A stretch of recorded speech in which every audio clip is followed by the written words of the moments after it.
ကားတွေငါတခုမှမပြောခဲ့တာလေမသိပါပဲဟန်ဆောင်အလားတွေငါတခုမှမပြခဲ့ရလေမသိပါပဲနေချင်ရင်ကိုယ်တဘောနဲ့နေမနေ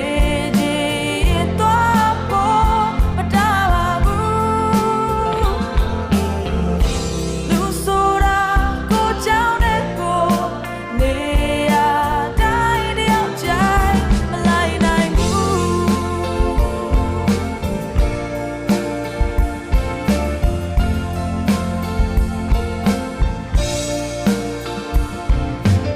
တခါငိုရရင်တခါမကားပြုံးခဲ့ဘူးလားလေမမေ့လိုက်နဲ့အောင်အချိန်ရှိသေးတယ်နောက်ဆုံးလို့ no မစခင်မှာ